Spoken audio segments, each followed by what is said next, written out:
And by the way, this is not the first time where we've seen a term, woke, that was previously used by many folks as a positive statement, right? And started to turn into a derisive nickname by political opponents.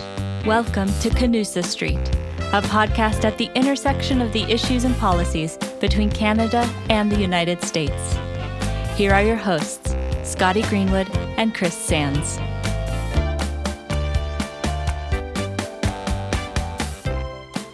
Welcome back to Canusa Street, everybody. I'm Scotty Greenwood at the Canadian American Business Council, and I'm joined by the one and only Professor Chris Sands of Woodrow Wilson Center. Hey, Chris, how you doing?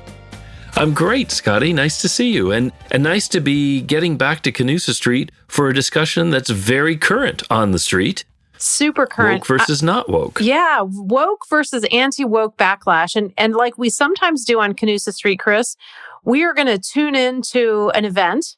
I participated in this particular one. The Canadian American Business Council has a series, Corporate Action on Social Justice. And we started it basically when the Black Lives Matter movement started a couple of years ago. And we've continued to have some very difficult discussions that are really important. And because we're the Business Council, we bring a corporate lens.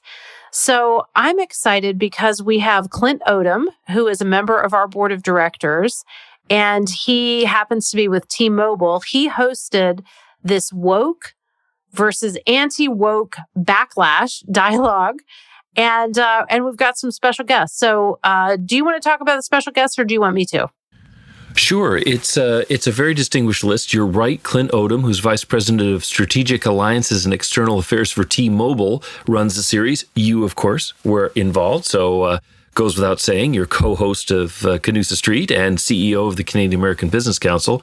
But we also had, interestingly, Reg Manhas, who's co-founder and chief executive officer of Lapis Energy, somebody that you and I have both known for a long time, a Canadian living in Texas. We had Kevin Madden, a senior partner for the Penta Group, and also Estuardo Rodriguez, who's president and CEO of the Friends of the National Museum of the American Latino. Some of our Canadian listeners may not know that this is one of the newest museums to join the Smithsonian collection around the mall here in Washington. It's in the planning stages. He's also, Mr. Rodriguez is also the founding principal of the Raben Group, Raben LLC. So very well known, someone who's tries to bring both the corporate side and that public side, building the museum together. So a great group of people that you brought together, Scotty.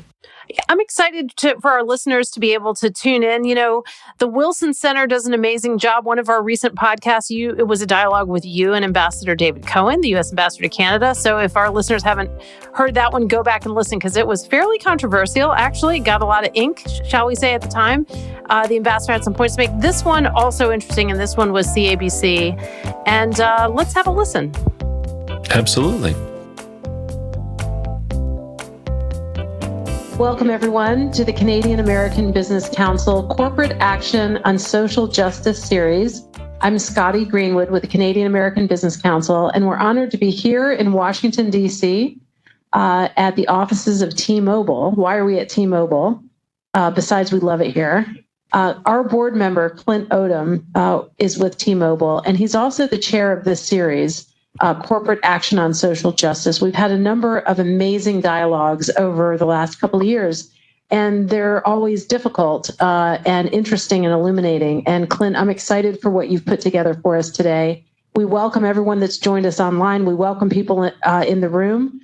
And with that, over to the Honorable Clint Odom. My name is Clint Odom. I'm the Vice President of Strategic Alliances and External Affairs here at T-Mobile. Very pleased to bring to you today an important discussion on ESG, both the principles behind it and the backlash against it. We've got three very distinguished panelists today that we're very proud to bring to you. I want to help frame our discussion here just a little bit today. For those who work in the ESG field or those who have no dealings with it at all, ESG has become one of the more popular acronyms in our political lexicon. It stands for environmental, social, and governance issues. Some date the creation of ESG back to the earliest parts of this century. But wherever you attribute its origin, there's no denying the powerful force that it exerts today in business and in the political realm. And not just in the United States, but certainly in Canada and across the globe. As a young man growing up in rural parts of Louisiana, the first time I heard the word woke was in reference to making sure that I understood what part of town I was in and at what time of day. And that if I caught myself in the wrong place at the wrong time, I could be in a lot of trouble. And I was told to stay woke. Move forward a number of decades. Now we're seeing woke as a term, a catch-all phrase that really can stand for DE&I. It can stand for ESG. It can stand for anything that is or is described as progressive in its origins and left-leaning. But we'll talk about why that is in a few minutes. But what it is at its truest form is really just the consideration of non-financial factors in a corporation's decision-making. And that could be in any of the realms we talked about, the environment, social issues, or governance. So for the purposes of today's discussion, we will use the word woke and ESG somewhat interchangeably, although there's a big difference of opinion as to whether or not that should be the case. So I'd like to start with Kevin, because Kevin, I've actually heard talk about this topic before. Because he was so eloquent and thought-provoking, I thought maybe we would bring him here today. Kevin, when you hear the word woke capitalism, what does it invoke in your mind, and what does the term mean to you? Well, thank you very much for that introduction. And by the way, thank you for having me here. It's great. It's an esteemed panel to be part of. I'm wondering who else canceled on you that you had me here. But woke, and like I think there's how we define it, and then there's how others define it. But I think woke right now is almost a catch-all for policies I don't agree with. But when you look at how the anti-wokeism has sort of driven a sector of the electorate right now, and it's also raised up a conversation as part of our political and policy debates in the country. I think it takes you really have to take a moment to learn about how it got there. And by the way, this is not the first time where we've seen a term woke that was previously, used by many folks as a positive statement, right? Which is like, I come from a woke part of my party, and start to turn into a derisive nickname by political opponents. It happened. There were many people for years who were proud liberals and ran as proud liberals and declared their allegiance to the liberal wing of the Democratic Party, but it was ultimately captured and then used by critics to be sort of seen as outside the mainstream of the political main political audience. And then even if you look at something as recent as MAGA, Make America Great Again was a sentiment that was always championed and embraced by Reaganites who were seen as the establishment inside the Republican Party. But now Democrats are using it to drive a contrast message, which is ultra MAGA Republicans who are outside the mainstream. And I think I think you have to sort of look at how this all happened. And if you look at the history, I think, of how many folks on the center right have now started to really run hard against what they perceive as woke policies. A lot of it has to do with the fact that we are going through a changing country and changing demographics. And the party even if you look back at like what many Trump supporters have said, which is they want to make America great again. And when you ask them, well, when was America last great? They point to the 60s or the 80s, this sort of nostalgic focus on the past. And that is because back then, political power was very different. And political power was owned by people who were less diverse, and they were a lot older. If you look at government institutions, corporate institutions, they were less diverse, and people were older. And so that's one of the things that they want to return to. Now, why is that? Because with changing demographics and changing politics, purchasing power and political power is now more diverse, and it is younger, and they have different views on what corporate citizenship should look like in the country. And so when you think about what they're really fighting for and what wokeism is about, and the concentration of wokeism as a political, or anti-wokeism as a sort of political cudgel, that is it. It is that they are fighting for something that they feel is slipping away, which is political power, purchasing power, towards groups that don't think or are aligned politically the way they are. So when I look at your ultimate question, which is what is wokeism, it's that. It's changing demographics, and it's fear and anxiety about shifting power structures, shifting power paradigms inside today's political movement. Thank you. And Estuardo, same question to you, and then we'll go to Scotty next. Thanks again for the invitation as well. So much to unpack there. I think one of the specific angles that I have from this is my 20 years in championing the creation of an expanded telling of U.S. history on our national mall. With the opening of the African American Museum, there were a lot of questions around additional stories that continue to go missing. The Smithsonian had documented in the late mid-90s that only 3 to 4% of all the stories across the Smithsonian museums had or reflected any diversity at all. So the founding of our nation was pretty much male and Anglo-Saxon. With the opening of the African American Museum and the Native American Museum, you saw an expanded view, a deeper kind of look behind the curtain of the founding of our nation. But then the pressure to create a National Museum of the American Latino and highlight 500 years of U.S. Latino history, or just U.S. history. First capital in the United States, Santa Fe, first city, St. Augustine, Florida. These are all in cities that now reside in fairly conservative states. It's interesting to see, though, as you push forward, and finally we did get approval to create the National Museum of the American Latino and also the National Women's History Museum, which was approved at the same time in December of 2020. Yet, the criticism and the pushback was that these museums, the Women's Museum was going to be about reproductive rights and about abortion. And the National Museum of the American Latino was actually going to just be this whole open borders kind of narrative. And it's the branding by critics, the branding of the storytelling that really kind of ties back to this whole sentiment of woke and anti-wokeism and what is happening across Capitol Hill when people are simply looking for greater inclusivity. Because I think as we are talking here about definitions, part of that definition is how you respond to greater inclusivity, whether that's in corporate America, whether that's in your policies across Capitol Hill, or even just generally in your community, as we talk about a myriad of issues, whether that's housing and affordable housing and all of that.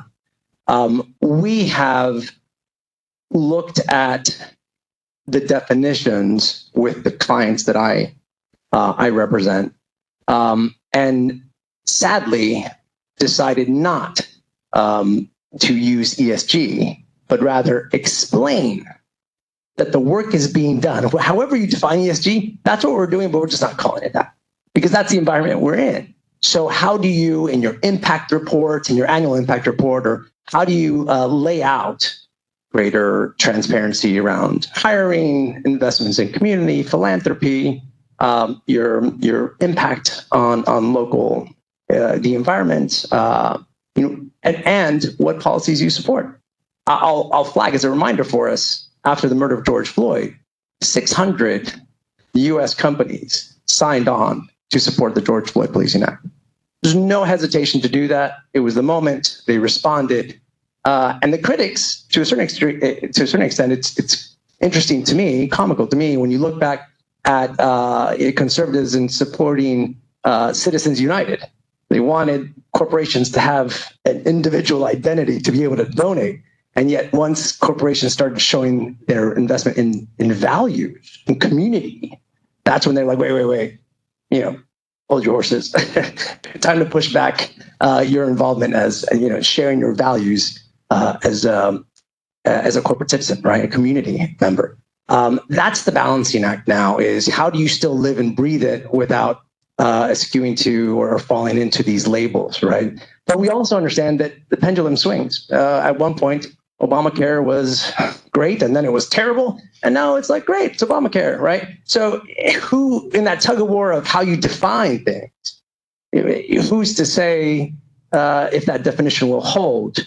There is a concerted effort across Capitol Hill right now, and you will see with the Biden administration. I think the Biden administration is operating with these horse blinders on, and that we're just going to keep pushing ESG policy and regs and ignore the fight that's happening out there, which is very important because they're also not going to get caught up in that fight. Let Capitol Hill do that, but you still have those on the outside, private sector, who are being much more careful about that, while still, I think, trying to do their part in meeting those goals and expectations. So, thank you, Scotty. I want to commend you, first of all, for ensuring that the word woke gravitated from the U.S. political lexicon and business lexicon into the political debates in Canada, most recently by Prime Minister Trudeau.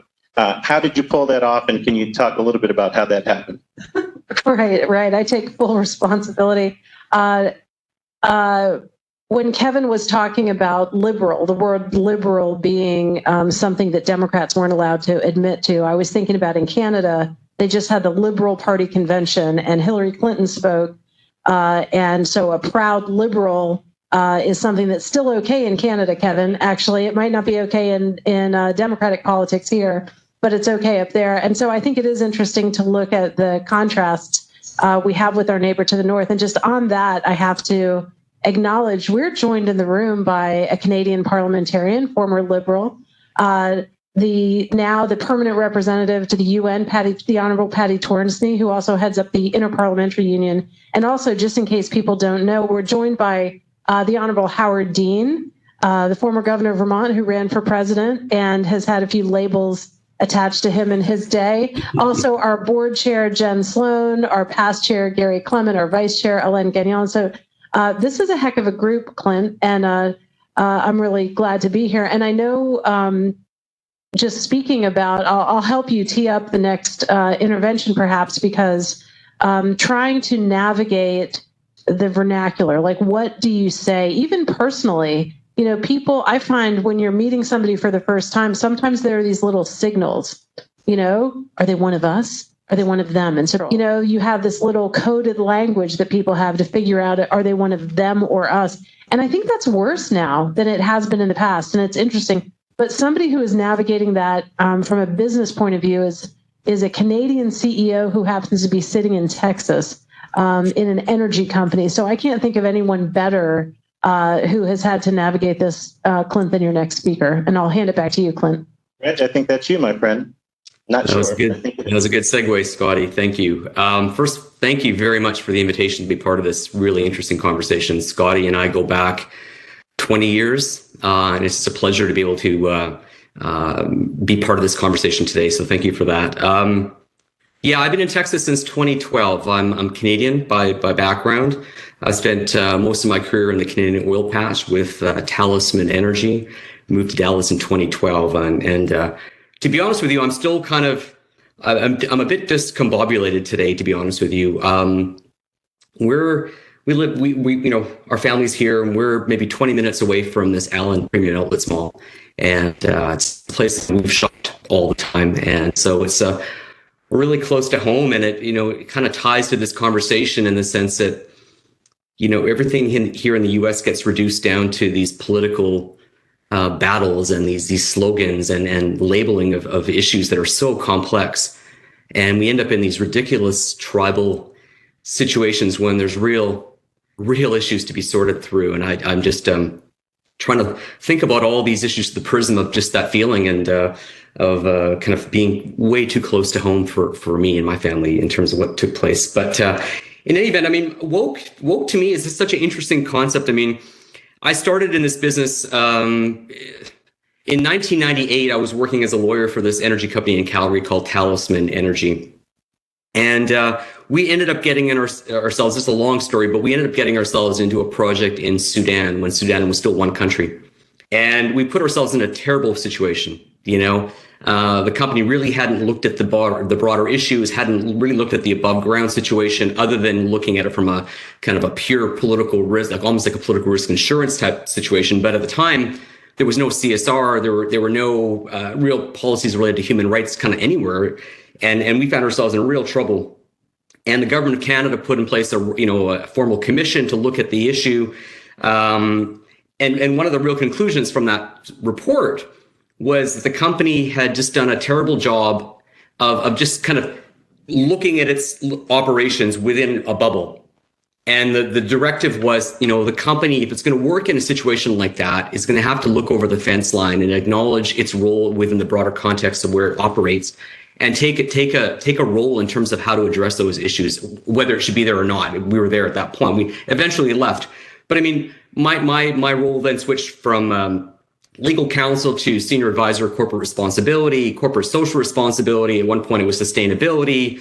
The words have changed over the last 25 years, but essentially it's the same thing, if you ask me. It's about companies understanding the context within which they operate, whether it's in the United States or whether it's overseas, and acknowledging those broader social issues and taking a position or taking a role as much from a risk management standpoint as anything else. And there's a real, self-interest in there in terms of, what your employees think about you, them working for a company like, that stands for the right things.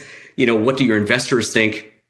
What do your political stakeholders think? What do the community stakeholders think? So at the end of the day, I've been in the woke business, I guess, for a long time. It's just called woke now, and it's just been reduced to something that's very, very simplistic, and it's disappointing. I'm now CEO of a carbon capture company here in Dallas. Before I was CEO, I was VP of External Affairs, one of the founding partners, and I had on my business card right off the start, VP of ESG.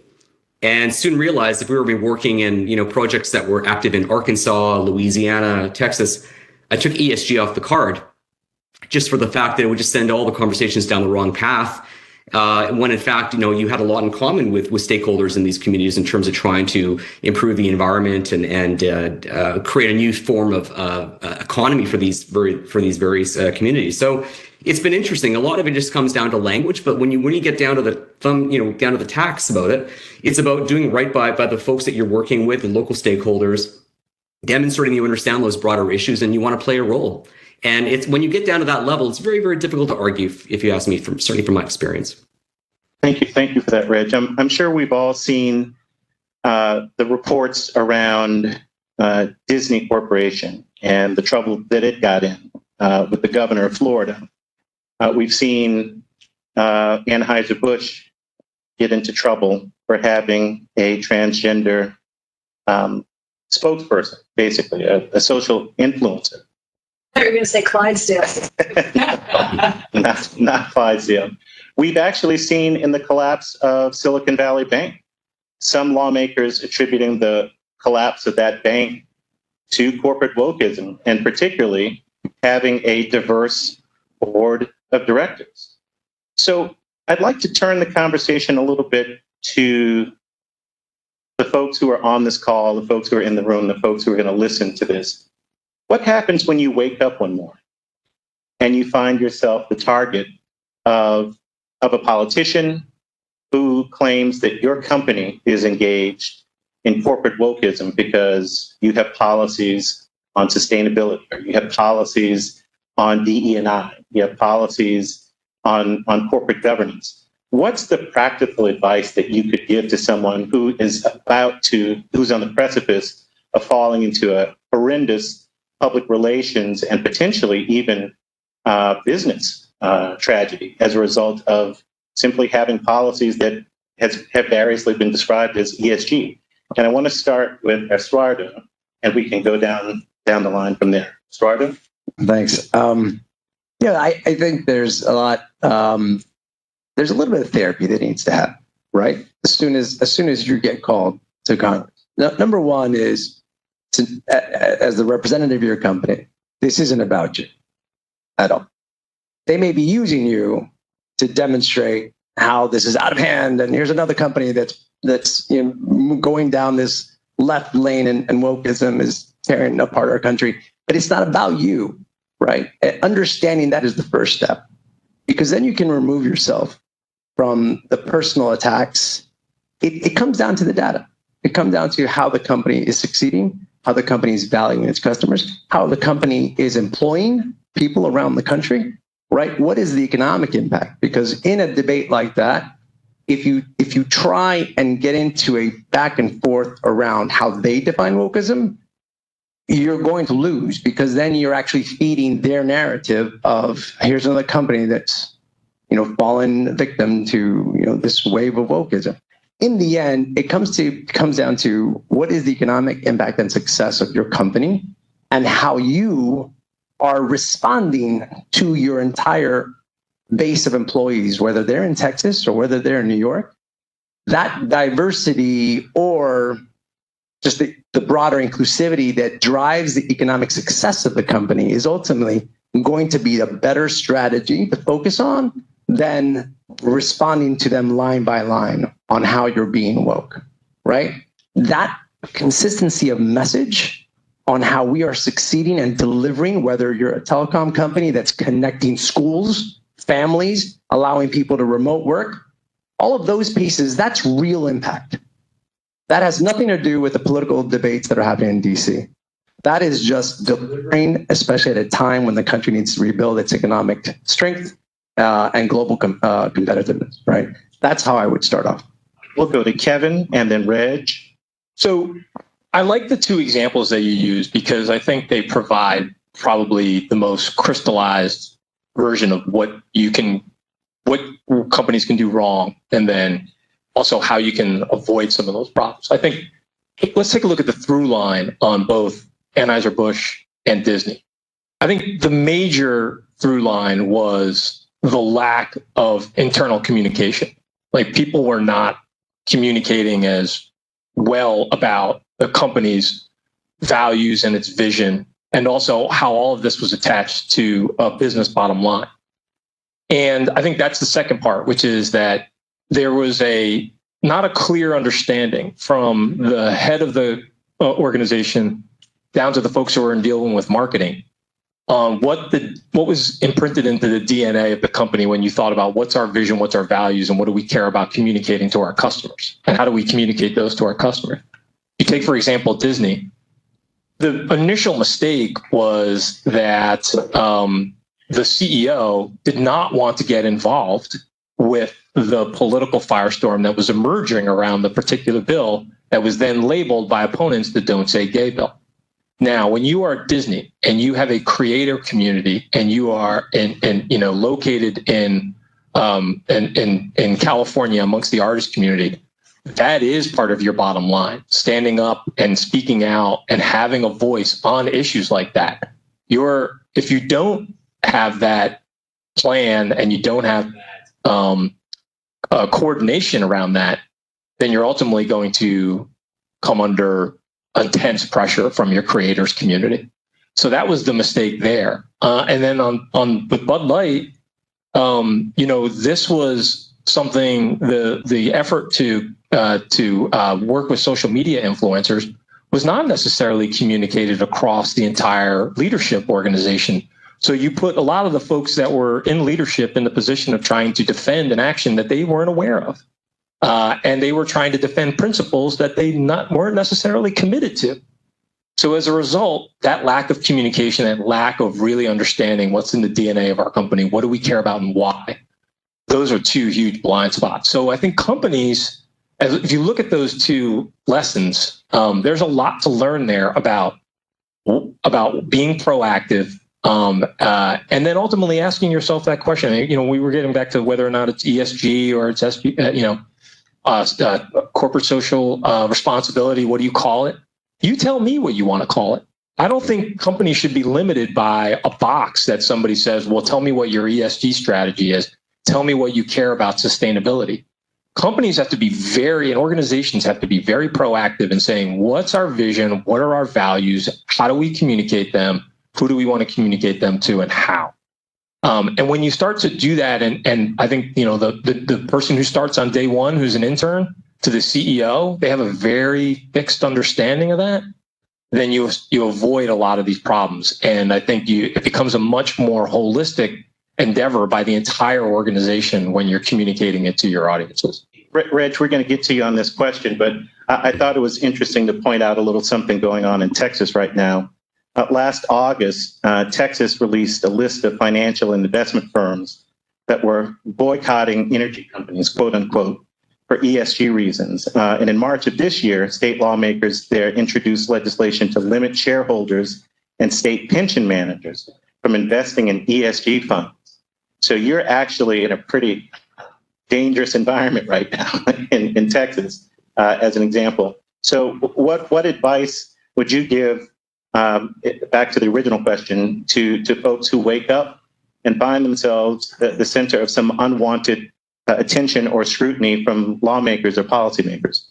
I'm not sure I can add to some, the already great feedback you've heard from Estuardo and Kevin. I mean, I think that I would agree with Estuardo that, you as a company, you have to understand the bigger dynamics that play and how you're being, used within that dynamic and do everything possible not to exacerbate that situation by making the wrong statement or playing into someone's agenda. It's very easy to do on either side, right? The last thing you want to do is just be a proxy for someone's agenda. So that's really important. And as Kevin said, I mean, I think really ensuring that you've got alignment within the organization and what you stand for as an organization, as a company is really critical. And, I would say, and maybe it's a bit idealistic, but, if you do your best to have relationships with key political external stakeholders before something like this happens, right? So there's an understanding, hopefully, if you are a big economic player in a state, you've got relationships with people on both sides of the aisle and people understand what you're doing, why you're doing it. And you've got the ability for someone to pick up the phone and give you a heads up. And that doesn't always happen. I mean, there's bigger forces at play here that obviously you get swept up into. But I mean, part of it is establishing relationships and having the ability to go in and explain what you're doing, as Estuardo says, and why you're doing it, why it's important to the organization, maybe from a bottom line perspective, and maybe from an employee perspective. Those are really critical. I mean, I think in terms of Lapis, and we're a pure play carbon sequestration company, and so we are all about taking CO2 that's being emitted by heavy industries and storing it underground. And, we are basically in existence right now because of the 45Q and then the subsequent IRA acceleration of the credits from $50 to $85 a ton. And, we're working, our two major projects right now are in Arkansas and in Louisiana. Neither state are very positive and very supportive of tax benefits and, U.S. government kind of supported business. And certainly you don't want to get into a debate around climate change with anyone on the ground in these states. And so we've taken a tack that, we're there to support our partners, which are the heavy emitters, the ammonia plants or the natural gas power plants or whomever. And it's their decision to decarbonize for economic reasons, for reputation reasons, et cetera. And we are there to help them achieve those goals.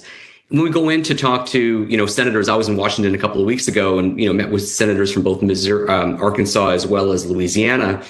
When you frame it in that context, there's a lot of support, and they understand why you're doing what you're doing, and you're not going in on an ideological kind of having an ideological conversation. When you distill it down to why you're doing what you're doing, you can have a lot more rational discussion.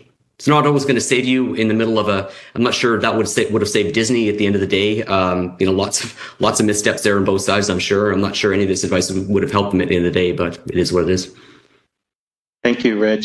Scotty, both in your role with CABC and in your role with Crestview Strategies, this is not an abstraction. This has to be something that's coming to you on the regular, and if not, it will soon be. What's your take on this?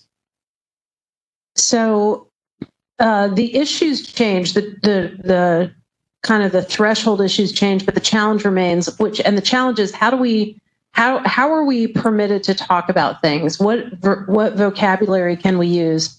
And I would ask Kevin and Estuardo, what are we allowed to say? What is Reg says now he helps heavy emitters. Before he took ESG off his card, he's still doing the same business. It's the same business, but he's changed it. I wonder if corporate citizenship, that used to be a word we used to use, was okay. But Clint, it's, Reg talked about the horrendous shooting. The gun violence in this country is something that when it happens, people go to their corners. And so the NRA raises money on, it's not about the guns, it's about mental health or whatever. And then the other side of the equation also tries to organize, and we can't seem to have a common ground conversation about gun violence. We can't seem to have it about climate change. But one thing I wanted to flag, Clint, that we do have a common ground on, and I worry about this, is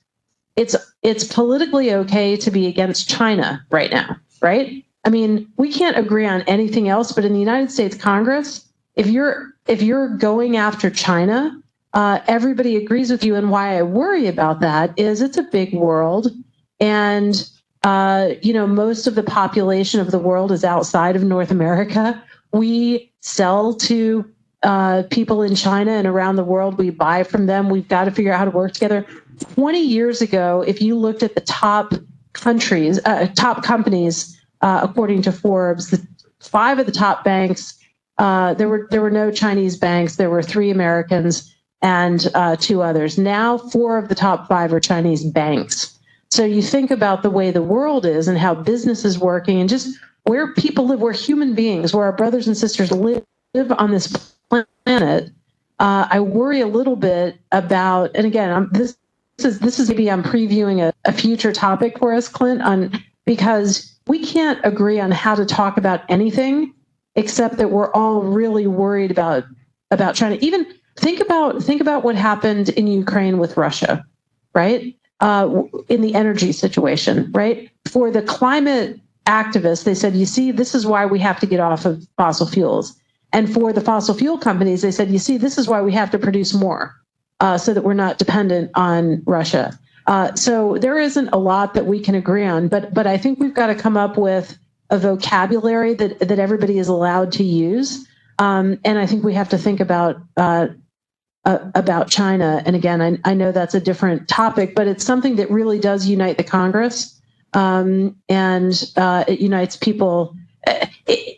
Patty's from the UN. It unites a lot of people in the US and Canada. But in the United Nations, there are an awful lot of countries that are dependent economically or have big relationships with China. You think about Brazil and India and lots of other countries that aren't willing to condemn Russia. They're not willing to draw a distinction with China. So here in the United States and Canada, I think we have to think about the world a little differently. And it's not just about our woke, anti-woke, political season. It's about much bigger things. Well, Scotty, I'm sure your words will be taken to heart, especially by the candidates for president in the run from here to the election, from your lips to God's ears. Governor Dean, I can't help but use this opportunity to identify you as a leading political figure in the United States and one who's got a good take on the historical arc of politics. This stuff can't seem new to you, sir. Do you have any questions for the panelists or some perspective that you can share on your time in politics that is most resonant with the facts we are facing today? So, no, I agree with most of what's been said. I think Estuardo was exactly right. This is not about the title. This is about what we're actually accomplishing. The only thing I would have a minor disagreement about, sometimes you do have to smack the politician when they are scapegoating your company just for their own position. See, the reason they do it is mostly for their own purposes and not for any larger purpose. We are far more polarized than we've ever been in my time. And that really started actually when Newt Gingrich took over the speakership. This is not a new phenomenon. But I actually think Disney's going to come out on top in Florida because I think DeSantis has overplayed his hand. There was a wonderful article in Slate that I read a few days ago that basically said Disney is used to this. They got a great deal, and the author wasn't terribly in favor of the great deal they got, but they always win. Because in the end, you have to choose DeSantis or you have to choose whether you're going to be a good grandmother or a good parent and take your children to Disney or not. And guess who's going to win that fight? Grandchildren versus DeSantis. So sometimes, I mean, if I have a short fuse, as some of you may remember from my campaign, But if I were in Texas and somebody said something about I was a woke corporation, I would be tempted. I wouldn't do this because I think Estuardo was fundamentally right, but I would be incredibly tempted and wait for the opportunity to say, why don't you pay more attention to the number of school children that have been killed because you're not doing anything about gun control, and let us make our living like everybody else. Once you smack somebody like that, they look, these politicians are crass and horrible and all that kind of stuff, but they're not stupid for the most part. And when you really smack the hell out of them, they're going to change the subject in a big hurry. And so I don't advocate that for being the first, second, or third strategy. But for somebody like DeSantis, that is exactly what's going to happen. And I think it's already hurt him in his presidential race. No, that's a great observation. This is certainly not a new phenomenon. Maybe we can go back to the panel. Is there any historical analog that you find is most similar to the period in which we are in? I love the fact that Estuardo pointed out that just a few years ago we were all complaining, or many people were complaining about this radical notion that corporations are people, to the extent that they have freedom of speech, maybe even freedom of assembly, but rights and liberties often associated with human beings.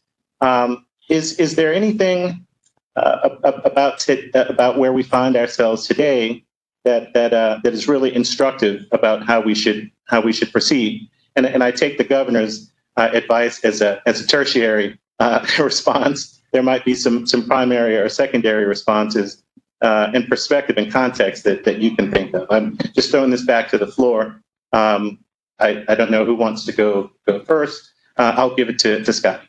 Just a quick one, Clint. I think the messenger matters also. The message matters, but the messenger matters. And so going back approximately 100 years, I worked for President Bill Clinton. And on the campaign, it took a Southern governor like Bill Clinton to be able to talk about welfare reform. Republicans couldn't talk about it because they would have been racist.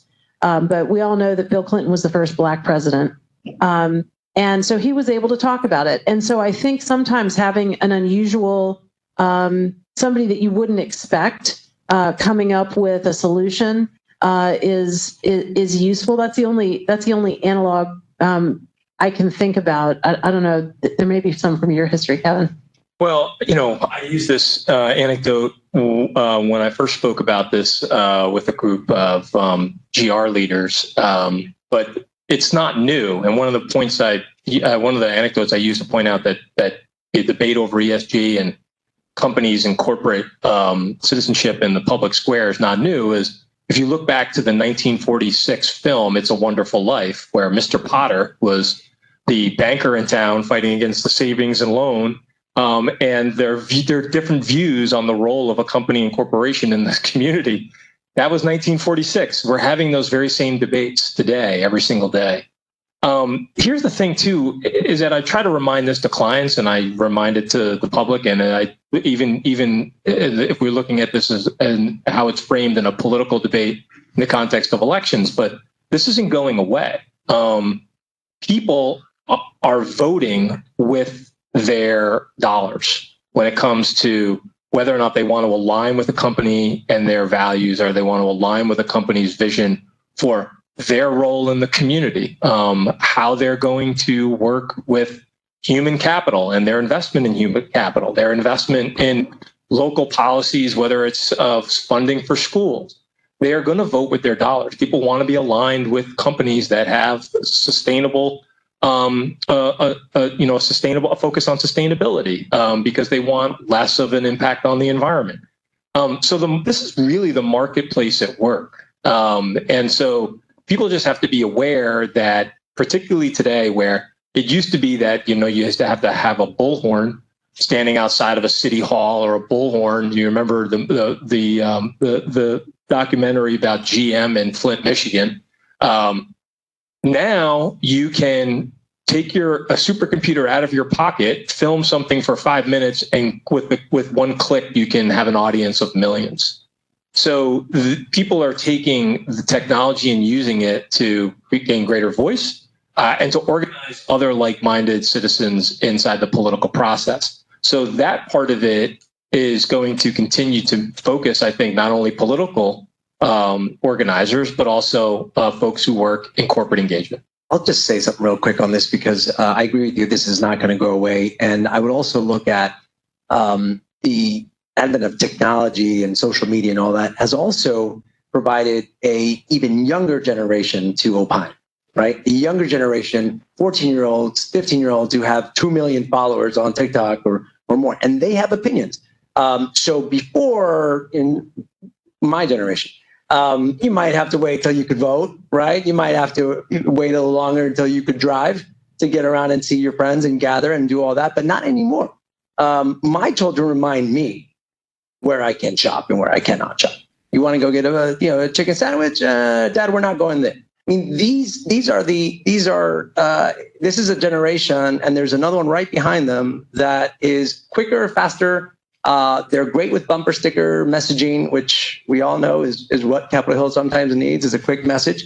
And that soundbite paired with some really nice music in the background really does transcend and permeate different audiences. So I do think that we're going to continue to have this argument, but it's going to be including a younger generation that we have not seen before in politics.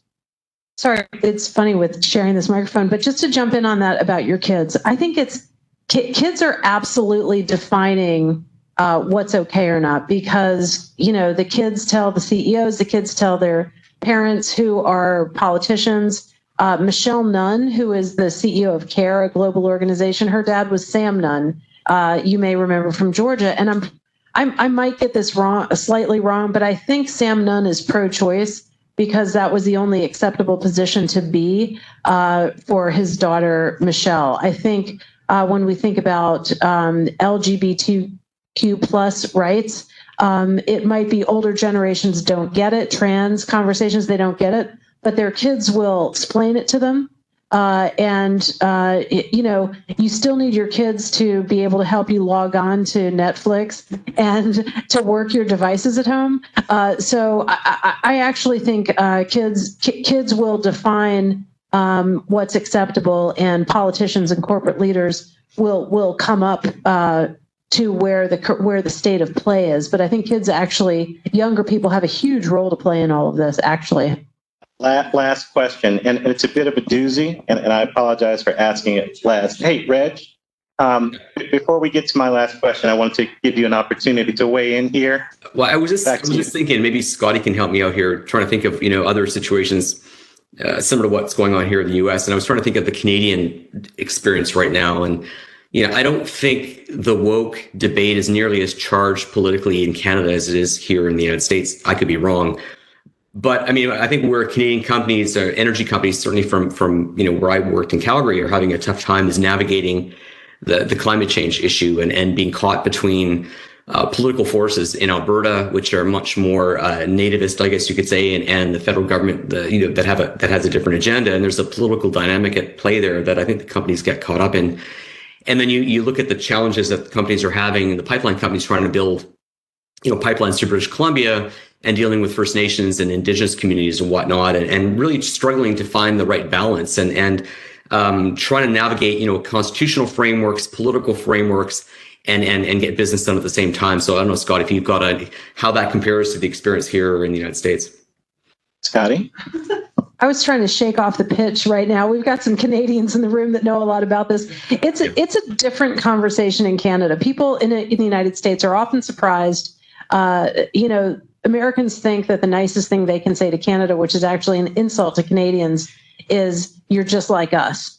And Canadians go, "Oh dear God, anything but that." But I do think there are some similarities. There are some differences. The question of immigration is a totally different question in Canada. It's largely resolved. The question of trade, is it good or bad? Largely resolved. But there are some other questions in Canada that are different. How language is treated, what is happening in Quebec versus the rest of Canada, what's happening in the oil patch versus the rest of Canada. So they have their own debates. They're different than ours. And the spectrum, I think, is slightly to the left. The entire, take our whole political spectrum, take theirs, the whole thing is to the left.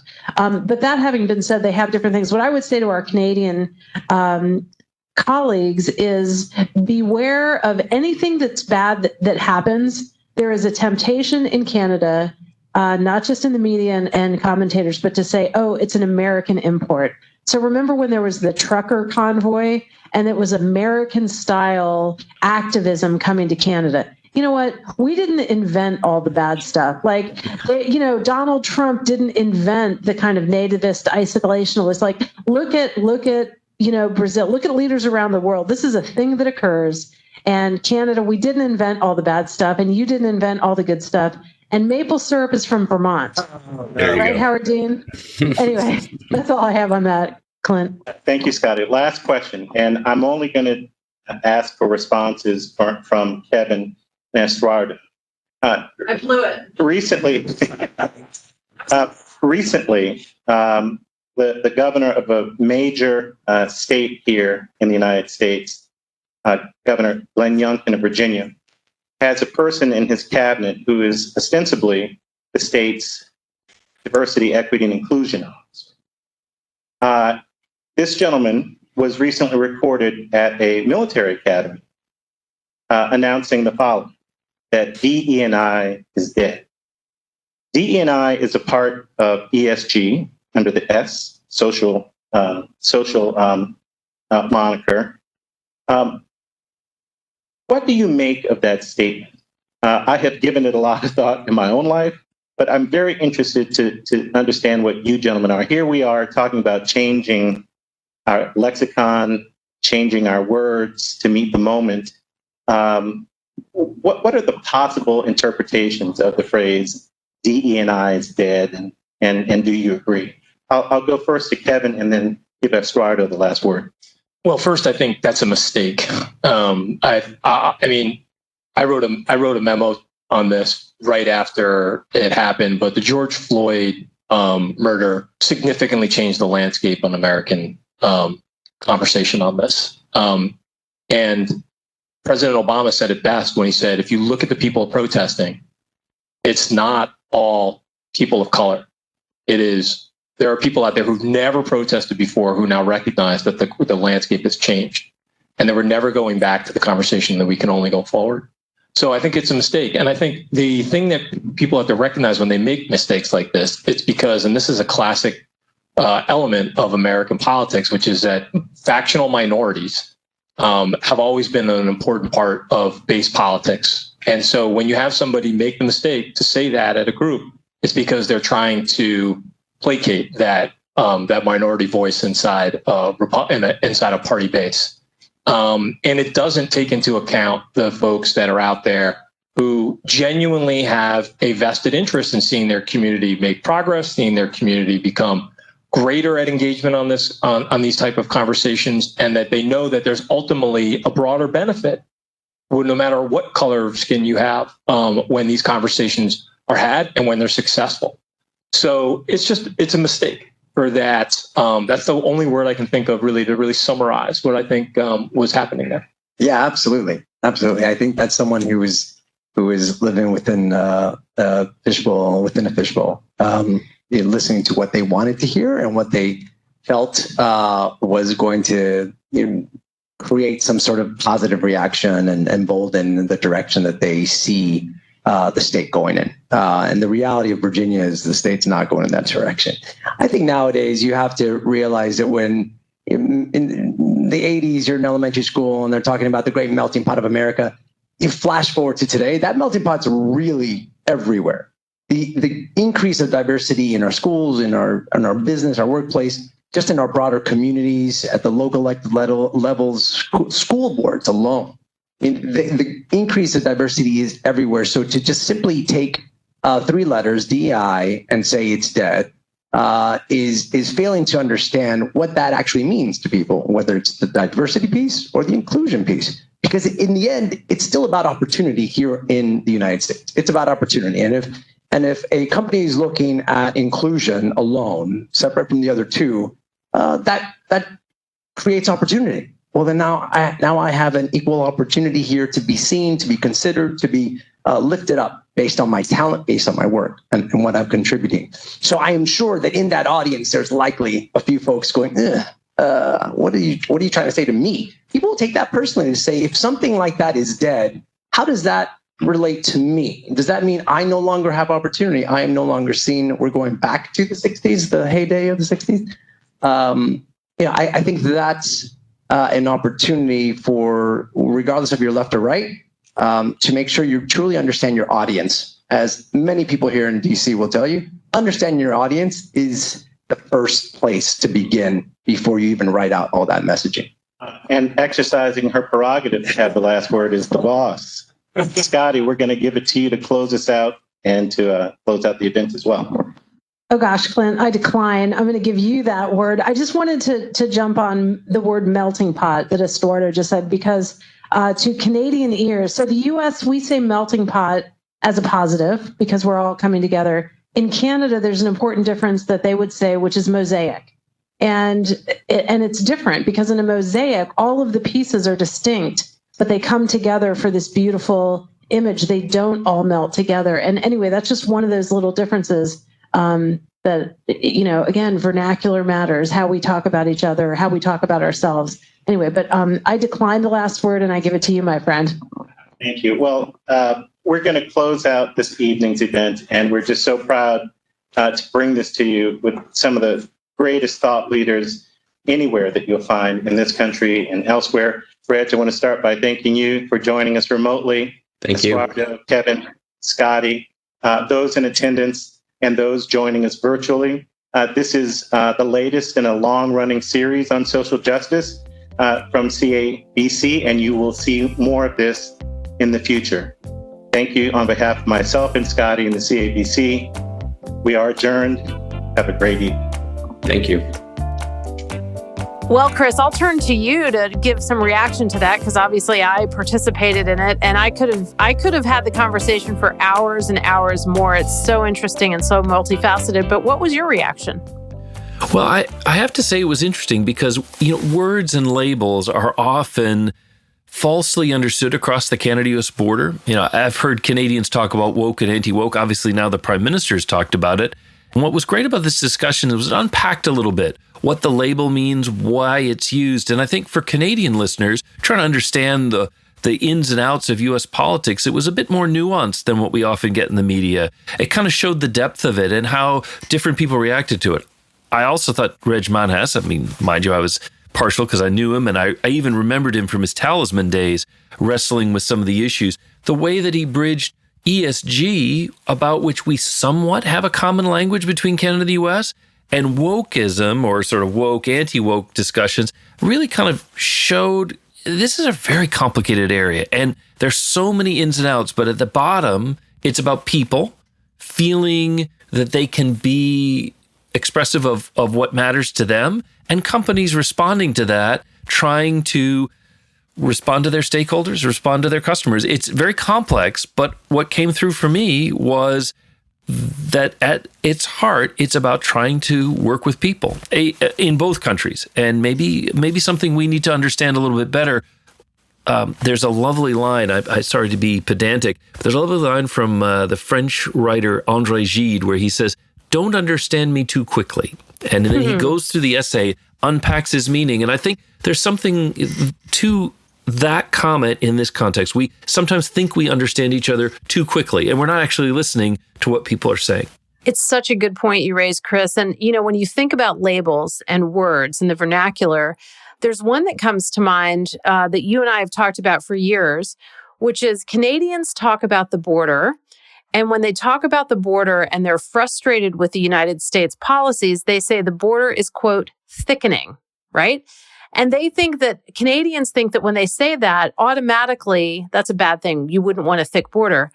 Americans hear that, and we think, of course, we want the strongest border possible. Think about the Build the Wall movement, but even before the Build the Wall movement, it's our last line of defense. So border thickening would be a good thing to U.S. ears. But yet, Americans want the border to be efficient for commerce. They're not saying, so you're absolutely right. The words we use and how we understand them and how we assume other people hear them is awfully important. And cultural differences matter, reference points matter. And, no matter what side of the border you're on, no matter what kind of business or activity you're in, navigating the current hot political, tense environment, and knowing what words to use at the Thanksgiving dinner table, or even in a corporate boardroom, or at church, wherever you go, or on the soccer field with your kids, whatever it is,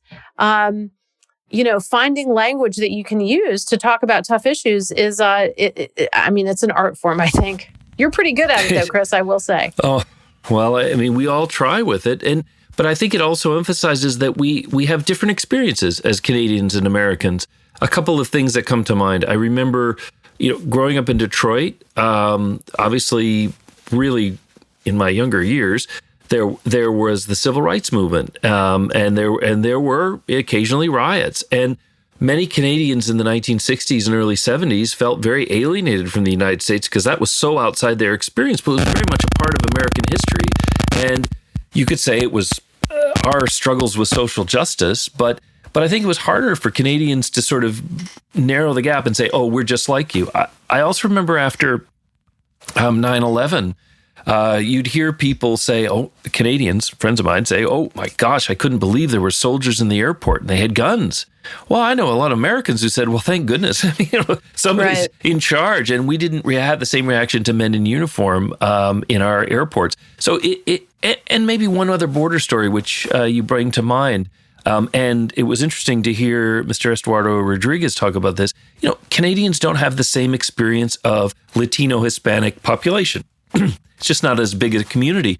And I think sometimes fall into a perception of the southern border of the United States and the challenges of migration there that is a little bit, maybe a little less sophisticated and nuanced. And they have a view of the migrants who come across the border that's very negative, and then a view of the Americans who respond to that very much in the context as very negative. And I think maybe what this discussion underlined is that those are areas where we can listen more carefully, and maybe Canadians will understand, as we did with Roxham Road, sometimes people coming across the border get people upset for different reasons, and it's not always racism, and it's not always that certain Hispanics are like that, and we don't have that problem with Haitians or whatever it is. Yeah, exactly. I think common humanity is the theme here, Chris, and people of goodwill hopefully can navigate the vernacular, come up with a vocabulary, and talk to each other and see each other where we are. So, well, thank you for coming along on the ride on Canusa Street for woke versus anti-woke. Again, we could talk about this all day, but we probably shouldn't. We could talk about it all day, but I think the key to Canusa Street, and this is going to sound like a plug for a podcast, is that we listen on Canusa Street to both sides of issues, and everyone on the street has a voice, and we want to make sure that stays that way. Woke, anti-woke, the most important thing is that we're listening. That's exactly right. Well, great to see you as always, my friend. Thank you very much, and look forward to the next opportunity to piggyback on one of your really interesting conversations and bring it to the Canusa Street. Or one of yours. And better yet, we have them together so that, we have all kinds of options here, which is wonderful. See you next time. See you next time. This podcast is brought to you by the Canadian American Business Council and the Wilson Center. If you like this episode, help others find our show and give us a rating on Apple Podcasts or Spotify.